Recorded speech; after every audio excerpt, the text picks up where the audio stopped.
The day Florence Ryder first set foot in Silver Peak, Nevada, the wagers began. It was 1873, and not a soul in the dust-coated mining town believed that a refined Eastern woman would stay, especially not with a wandering cowboy like Forrest Wyatt.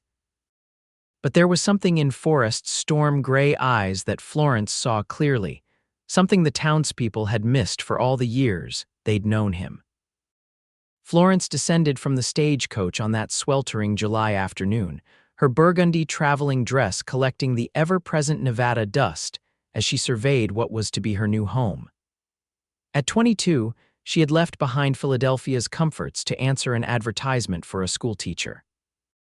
Silver Peak's one-room schoolhouse had been without proper instruction for nearly a year, and the town council had grown desperate enough to offer accommodations and a respectable salary.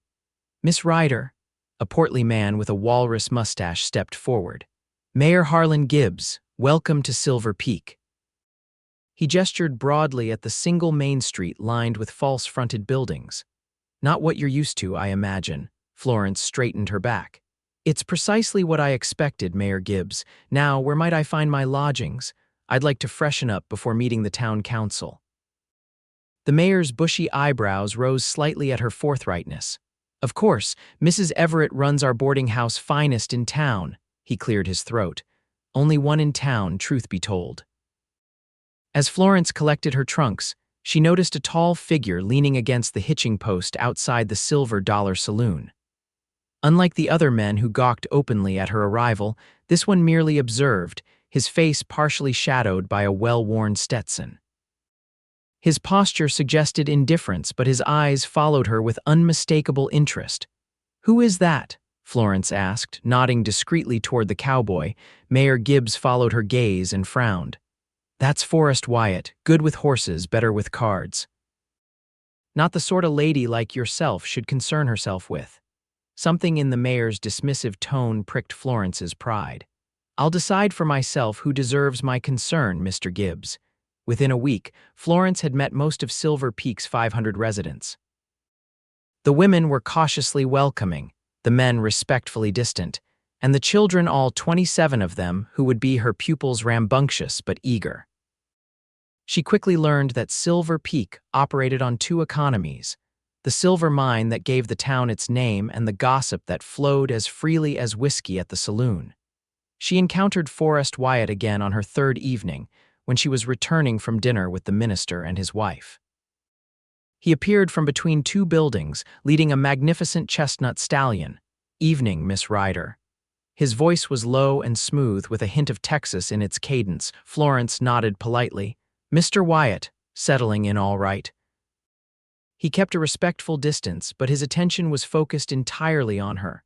"Quite well, thank you, though I confess the altitude still leaves me breathless at times." A smile tugged at one corner of his mouth. "That might not be the altitude, madam." Florence felt her cheeks warm and was grateful for the dim twilight.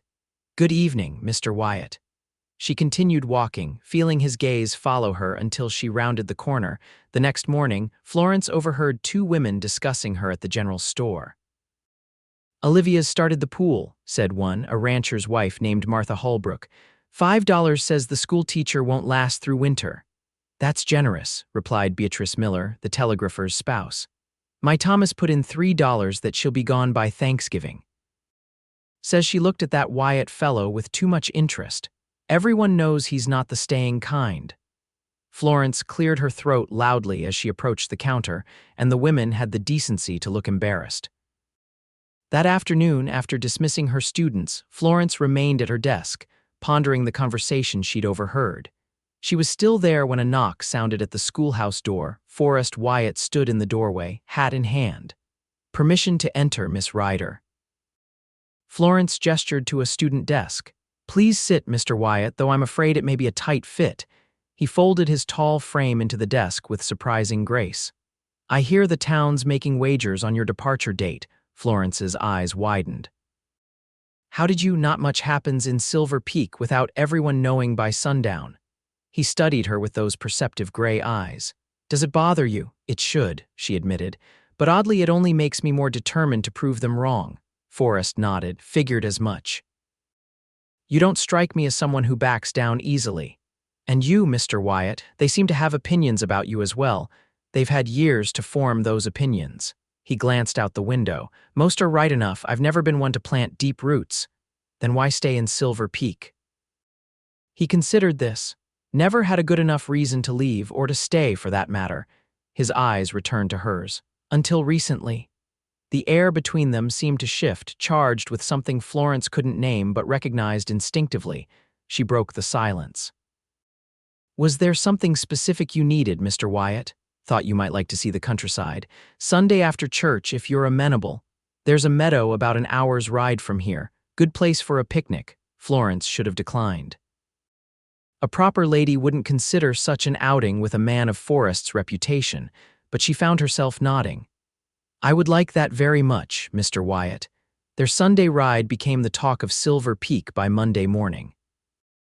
By Wednesday, Olivia Parker's betting pool had expanded to include not only when Florence would leave, but also how long before Forrest Wyatt broke her heart. 2 months, wagered Jeremiah Banks, the blacksmith. No disrespect to Miss Ryder, but that Wyatt's never kept interest in anything that can't be saddled or shuffled for more than 8 weeks. Olivia, who ran the millinery shop and served as the town's unofficial social director, shook her head. 3 weeks at most. Remember Jenny Thompson. He escorted her to the Founders' Day dance last year and was gone on a cattle drive the next morning. Only old Doc Sullivan refrained from the betting. "Seems different this time," he muttered, but no one paid him much mind. Florence and Forrest, meanwhile, grew closer. Their Sunday outings continued through August and into September. They were always chaperoned. In a fashion, Forrest's friend and business partner, Lucas Bennett, would accompany them as far as the meadow, then mysteriously find reasons to explore the surrounding hills until it was time to return. During these afternoons, Florence learned that Forrest had fought for the Union in the war, had driven cattle from Texas to Kansas, had prospected for gold in California, and had eventually settled in Silver Peak 5 years earlier, when he won a half interest in the livery stable from a man too drunk to play cards properly. "Do you ever miss it?" she asked one golden afternoon as they sat beneath the spreading branches of a cottonwood tree. The wandering life, Forrest considered the question seriously. Sometimes, there's a freedom to it that's hard to explain, no expectations, no disappointments. He glanced at her. "But lately, I've been thinking there might be something to be said for staying put." Florence smiled. "I never thought I'd leave Philadelphia. My life was planned out teaching at my father's school, eventually marrying someone suitable, raising a family in the same neighborhood where I grew up." She looked across the meadow to where wildflowers still bloomed despite the approaching autumn. But something was missing. "I needed to make my own way, and have you found your own way?" "I believe I'm finding it." Her eyes met his. "Day by day." As September turned to October, Florence noticed the betting pool had grown. Nearly everyone in town had placed a wager, their predictions ranging from Halloween to Christmas. What bothered her most wasn't the betting itself, but the underlying assumption, not if Forrest would leave her, but when.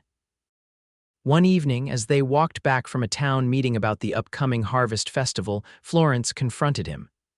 "Do you know what they're saying? That I'm just another diversion for you, that you'll be gone with the first snow?" Forrest stopped walking. "Does it matter what they say?" "It shouldn't," Florence admitted, "but I can't help wondering if they're right." He took her hand then, a bold move on the town's main street. "What do you think, Florence?" It was the first time he'd used her given name. "I think—" She took a deep breath. "I think I'm falling in love with you, Forrest Wyatt, and it terrifies me." His fingers tightened around hers. "Good," he said softly, "because I'm already there and it would be a lonely place to be without you." Their first kiss came 2 days later, beside the livery stable where Forrest had been showing Florence a new filly. It was gentle and questioning, a beginning rather than a declaration. But it was enough to set the town's tongues wagging anew. "Christmas," said Mayor Gibbs definitively, increasing his bet. "He'll be gone by Christmas. 5 years he's been here, and I've never seen him attend a Christmas service or celebration. Always finds a reason to be elsewhere." Meanwhile, the couple grew bolder. Forrest began escorting Florence to church every Sunday, sitting beside her in the pew despite the whispers. They took their meals together at Mrs. Everett's boarding house, where Florence still resided. And on crisp October evenings, they could be seen walking along the town's dusty streets, talking earnestly. "What are they so occupied with discussing?" wondered the banker's wife to anyone who would listen. "How can two people find that much to say to one another?" Florence and Forrest talked about everything: her childhood in Philadelphia, his years on the move, books they had read, dreams they had abandoned, and new ones they were beginning to form. Sometimes they disagreed, particularly about politics or the merits of city versus country living, but they always listened to each other with genuine interest. "I've never known anyone like you," Forrest told her one evening as they sat on the boarding house porch. "Most people stop surprising me after a day or two," Florence laughed. "Is that a compliment?" "The highest one I know how to give." His expression grew serious. "Florence, there's something I need to tell you, something about my past," her heart stuttered. Was this the moment he would confess his intention to leave after all? "I'm listening," she said carefully. "Before I came to Silver Peak, I was married." Florence felt as though the porch had tilted beneath her. "Married?" Forrest nodded. "Her name was Sarah. We were young. I was 20, she was 18. We'd known each other since childhood in Texas. When the war broke out, we married quickly before I enlisted." His voice grew rough. "She died of typhoid while I was away fighting. By the time I got the letter, she'd been gone 3 months. Florence reached for his hand. "I'm so sorry, Forrest." After that, staying in one place felt impossible. Everything reminded me of her, of what I'd lost. He looked at Florence directly. "Until now." "Is that why people think you'll leave?" Florence asked.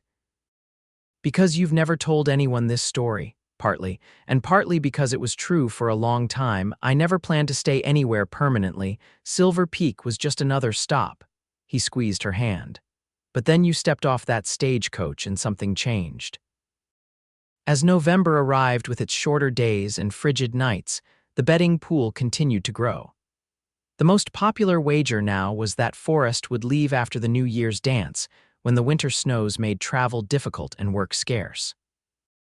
A few optimistic souls pushed their bets to Valentine's Day. Florence tried to ignore the speculation, but found it increasingly difficult as preparations for the holiday season began. The town's Thanksgiving celebration would be her first major event in Silver Peak, and as the schoolteacher, she was expected to help organize the children's pageant. Forrest, meanwhile, seemed to be spending more time at the livery stable. "Business is good before winter sets in," he explained when Florence mentioned it. "Everyone wants their horses properly shod and their wagons repaired before the heavy snows." She tried not to let doubt creep in, but the constant whispers around town wore at her confidence. One afternoon, while purchasing supplies for the pageant costumes, she overheard Olivia Parker speaking with uncharacteristic sympathy. "Poor girl. She really believes she's different, that she'll be the one to change him." "Seen it before," agreed Harold Wilson, who ran the general store. "Remember that widow from Carson City? Thought she'd snared him with her fine cooking and pretty face. Left right after harvest season." Florence slammed her coins on the counter, startling them both. "If you're going to discuss my personal affairs, Mr. Wilson, you might at least have the courtesy to do so when I'm not in your establishment." She marched out, cheeks flaming, and nearly collided with Lucas Bennett. "Whoa there, Miss Ryder." Lucas steadied her with a hand on her elbow. "Everything all right?" Florence took a deep breath. "Mr. Bennett, you've known Forrest longer than anyone in this town. Tell me honestly, do you believe he'll leave?" Lucas studied her for a moment, then gestured to a bench outside the barber shop. Once they were seated, he spoke carefully. "Forrest Wyatt is the finest man I've ever known. Saved my life during the war, gave me a chance when no one else would." He paused. "But he's carried ghosts for a long time. He told me about Sarah." Lucas's eyebrows shot up. "Did he now?" "Well, that's something he hasn't shared with anyone else, far as I know." He rubbed his chin thoughtfully. "Miss Ryder, I can't tell you what Forrest will do, but I can tell you that in the 5 years I've known him here, I've never seen him look at anyone the way he looks at you." This conversation strengthened Florence's resolve. That evening, when Forrest called at the boarding house, she suggested a walk despite the cold. "There's something I need to say," she told him once they were alone on the path that led toward the creek. "Everyone in this town is waiting for you to leave me. They've bet money on it." Forrest's expression tightened. "I know. What they don't understand, what they can't possibly understand, is that I see you, Forrest, not the drifter they think you are, but the man you truly are." She faced him squarely.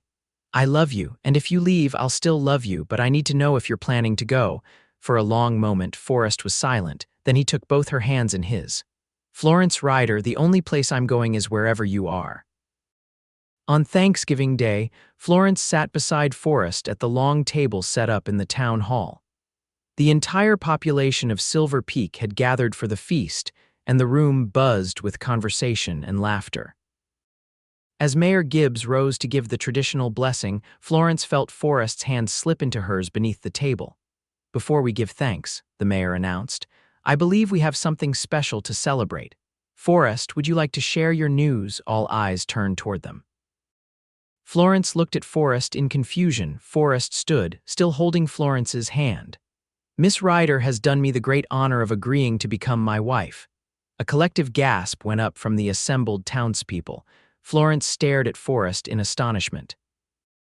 They had discussed marriage, certainly, but he hadn't formally proposed, and she certainly hadn't accepted. Then she saw the mischief in his eyes, the almost imperceptible wink he gave her, and understood. Standing beside him, she squeezed his hand in agreement. "We're to be married in the spring," she improvised. "Once the pass is clear and my parents can travel from Philadelphia." The announcement set off a flurry of confused whispers. Florence could see Olivia Parker frantically consulting her ledger of bets, while others exchanged worried glances. "Well," said Mayor Gibbs, recovering first, "this calls for a toast to Forrest and Florence." Glasses were raised amid a chorus of congratulations that sounded to Florence's ears somewhat forced. As they resumed their seats, she leaned close to Forrest. "A bit presumptuous, wasn't it? Announcing an engagement that hasn't actually occurred." Forrest's eyes crinkled with amusement. "Would you prefer I do it properly? Get down on one knee right here in front of everyone?" "You wouldn't dare," she whispered. "Try me," he challenged, already beginning to push back his chair. Florence grabbed his arm. "Later," she hissed. "In private." The proper proposal came that evening as they walked back to the boarding house under a star-filled sky. Forrest did indeed drop to one knee in the middle of the deserted street, pulling a small box from his pocket. "Florence Ryder, I've wandered most of my life looking for something I couldn't name. Now I know what it was you.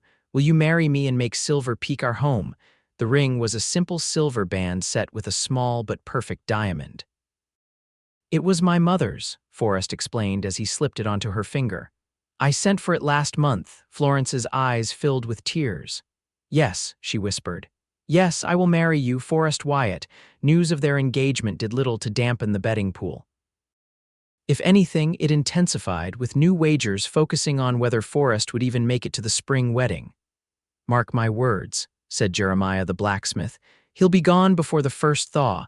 Can't cage a wild horse, and you can't tie down a man like Wyatt." Winter descended on Silver Peak with a vengeance. Heavy snows isolated the town for weeks at a time, with only the most essential travel possible along the treacherous mountain passes. Florence continued teaching, though attendance was sporadic when the weather was particularly harsh. Forrest worked long hours at the livery, caring for the town's horses and keeping the stable warm enough to prevent freezing. Despite the doubters, their relationship deepened. They spent Christmas together at the boarding house, exchanging modest gifts: a hand-knitted scarf from Florence, a leather-bound journal from Forrest. On New Year's Eve, they danced together at the town hall until midnight, oblivious to the speculative glances around them. January brought the harshest weather of the season. A blizzard raged for 3 days, burying Silver Peak in drifts higher than a man's head. When it finally abated, Florence was shocked to discover that Forrest had not been seen since the storm began. "Probably took advantage of the confusion to slip away," suggested Olivia Parker with poorly concealed satisfaction when Florence inquired at the general store. "Always said he wasn't the type to be snowed in." Panic rose in Florence's chest. Had everyone been right after all? But as she trudged through the snow toward the livery, she spotted a familiar figure digging a path from the stable doors. Forrest looked up as she approached, his face breaking into a tired smile. "Florence, you shouldn't be out in this cold. Where have you been?" She demanded, relief making her voice sharper than intended. "No one's seen you for days," understanding dawned in his eyes. "You thought I'd left." It wasn't a question. "No," she said, then amended, "maybe."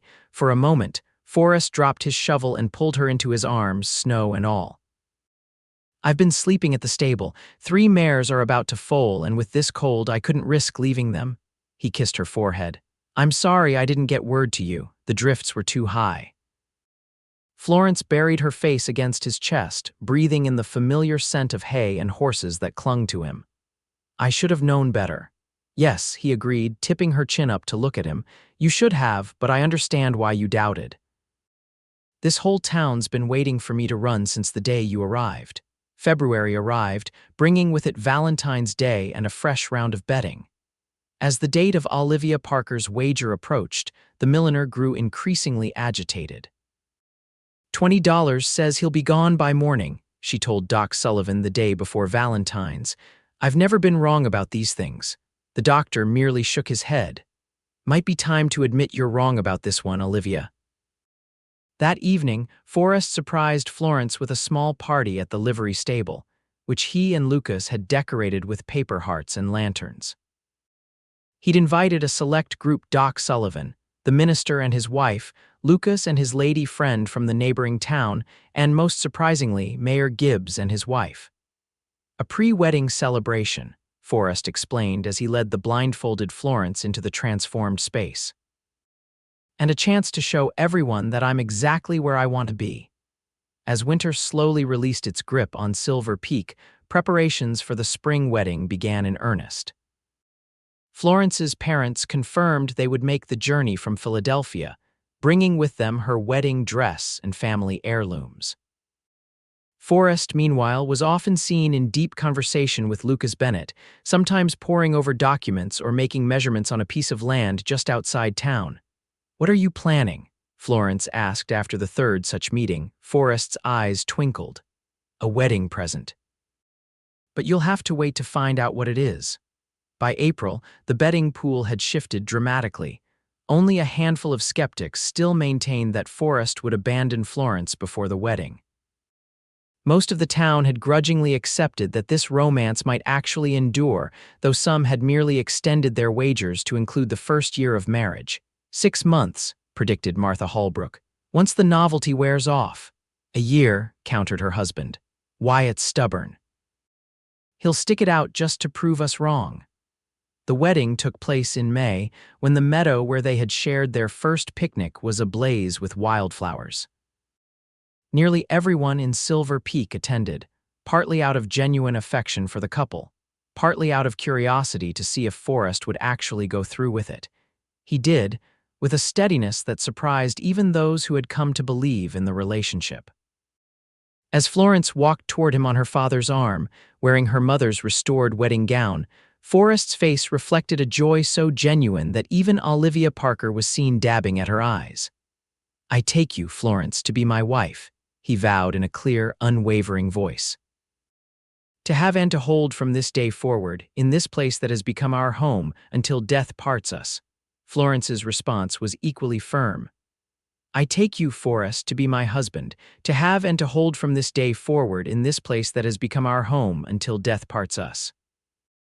After the ceremony, Forrest led his bride to a buggy decorated with ribbons and flowers. "Ready for your surprise?" he asked, helping her into the seat. They drove for about 10 minutes along the creek that ran past Silver Peak until they came to a clearing where a small cabin stood. It was newly built, the pine logs still fragrant and unstained by weather. "Our home," Forrest said simply. "Lucas and I have been working on it since January. It's not fancy," but Florence silenced him with a kiss. "It's perfect." Life as a married couple brought changes for both of them. Florence continued teaching, but now rode to and from the schoolhouse on a gentle mare Forrest had trained especially for her. Forrest expanded his business interests beyond the livery, investing in a small silver claim and purchasing part ownership of the general store when Harold Wilson decided to retire. Summer came and went, then autumn, then another winter. The betting pool dwindled as more and more wagers were lost, but a core group of skeptics maintained their conviction that Forrest Wyatt's wanderlust would eventually win out. Fifth anniversary, Mayor Gibbs predicted with authority. No man changes completely. He'll hit that milestone and realize he's been in one place too long.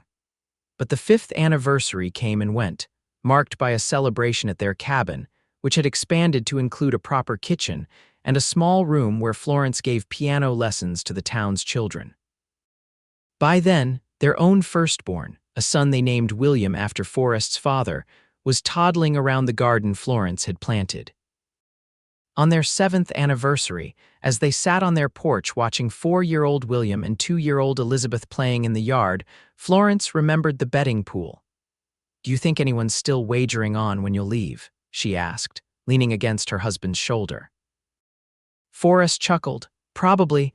Olivia Parker's nothing if not persistent." Florence looked up at him. "Does it bother you that they never quite believed in you?" He considered this. "Used to, not anymore." He squeezed her hand. "They didn't know me like you did, like you do." Their 10th anniversary coincided with Silver Peak's annual Founders' Day celebration. The town had grown considerably over the decade, with new businesses and families drawn by the continued success of the silver mine and the relative stability of the region. Forrest and Florence were now firmly established as leading citizens, he as a successful businessman who owned not only the livery, but also a quarter interest in the mine. She as the beloved schoolteacher who had recently been appointed to the town council. On the morning of the celebration, Forrest disappeared for several hours, returning with a mysterious smile that Florence had learned to associate with his more elaborate surprises. "What are you planning?" she asked suspiciously as they dressed for the evening's festivities. "You'll see," was all he would say. The celebration was held in the town square, which had been decorated with lanterns and bunting. Tables groaned under the weight of food brought by every family, and a small band played on a makeshift stage. William, now 7 and as tall as his age mates, raced around with a pack of boys, while 5-year-old Elizabeth and her 2-year-old brother James stayed closer to their parents, wide-eyed at the spectacle. As the evening progressed, Mayor Gibbs, still serving, though now with more silver than brown in his mustache, called for attention. "Friends and neighbors, it's my pleasure to announce a special presentation in honor of our Founders' Day. Forrest Wyatt, if you would." Forrest made his way to the stage, winking at Florence as he passed. Once there, he surveyed the crowd with a grin. "Folks, some of you might remember that when my wife arrived in Silver Peak 10 years ago, there was a certain wager going around." A ripple of uncomfortable laughter passed through the audience. Many shifted their feet or avoided meeting Florence's eyes. "For those who don't know, the good people of this town took bets on how long it would take me to leave her." Forrest's tone was light, but his eyes held a challenge. "The pot's been growing for a decade now with interest. By my calculation, it should amount to about $2,000. Gasps and mutters broke out. Olivia Parker, her face flaming, clutched her husband's arm. "Now, I could be offended," Forrest continued. "But instead, I'm going to claim that pot." He paused for effect. "For the Silver Peak School Building Fund." The crowd erupted in surprised applause. Florence covered her mouth with her hand, tears springing to her eyes. "Olivia," Forrest called, "I believe you've been keeping the ledger and the funds. Would you do the honors?" After a moment of stunned silence, Olivia Parker straightened her shoulders and marched to the stage, ledger in hand. $2,173, she announced, her voice only slightly tremulous. "And I owe you an apology, Forrest Wyatt, we all do." Forrest shook his head. "No apologies needed, just the money." His eyes found Florence in the crowd. "And maybe an admission that sometimes a man finds the right reason to stay put." The new school was completed the following year. A handsome brick building with 3 classrooms, a library, and an assembly hall named Wyatt Hall in honor of the family whose bet had provided the seed money for its construction. On the evening of its dedication, Forrest and Florence walked home beneath a canopy of stars, their children already asleep at the grandparents' house. "Did you ever think, even once, about leaving?" Florence asked, her arm linked through his. Forrest considered the question honestly. "Once," he admitted. "That first winter when the snows seemed endless and I wasn't sure if what I felt for you was strong enough to overcome a lifetime of wandering. What changed your mind, you did." He stopped walking to face her. "You saw me not as I was, but as I could be. You believed in me when an entire town was betting against me." He brushed a strand of hair from her face. "How could I leave the only person who ever truly knew me?" Florence leaned into his touch. "I knew that first day when I saw you watching me from outside the saloon. There was something in your eyes." "Longing," Forrest supplied, "for something I couldn't name until I found it." They continued walking toward their home, no longer a simple cabin but a proper house, with rooms for their growing family and space for the future they were building together. Behind them, Silver Peak settled into the night, a town that had wagered and lost, but in losing had gained something far more valuable, a lesson in the power of love to transform even the most restless heart. And in the years that followed, whenever a new drifter would come to town and catch the eye of a local girl, old-timers would shake their heads and say, "Reminds me of Forrest Wyatt before Florence tamed him." It became shorthand for what seemed impossible but just might happen with the right person and enough faith. The betting pool was never revived. Some lessons, even in a town as stubborn as Silver Peak, only needed to be learned once. As for Forrest and Florence, they celebrated their 20th anniversary by renewing their vows in the meadow where they had first begun to fall in love. Their children, William, now 17 and preparing to attend college in Denver; Elizabeth, 15 and already showing signs of her mother's teaching ability; James, 12 and the spitting image of his father; and twins Sarah and Thomas, who had surprised them on their 12th anniversary, stood witness along with most of the town. "I chose you then," Forrest said, holding Florence's hands as they had on their wedding day, "and I choose you still every day for all the days to come." Florence's eyes, still as bright as when she'd first challenged the town's expectations, shone with happiness. "And I choose you, Forrest Wyatt. Today and always in this place we've made our home." Around them, Silver Peak had grown and changed, as had they. But some things remained constant: the mountains standing sentinel in the distance, the creek flowing steadily past their land, and the love that had proven stronger than doubt, distance, or time. In later years, their story would be told to new arrivals as part of the town's history. How a refined Eastern schoolteacher and a restless cowboy had defied expectations, how an entire town had bet against them and lost, and how that loss had ultimately enriched them all. And Forrest, who had once measured his life by the distance between places, now measured it by the years spent in one place, with the woman who had seen in him what no one else could, not a drifter passing through, but a man ready to build something lasting. Their love story, begun in doubt and wagers, became Silver Peak's most cherished legend, a reminder that sometimes betting against love is the surest way to lose everything that matters.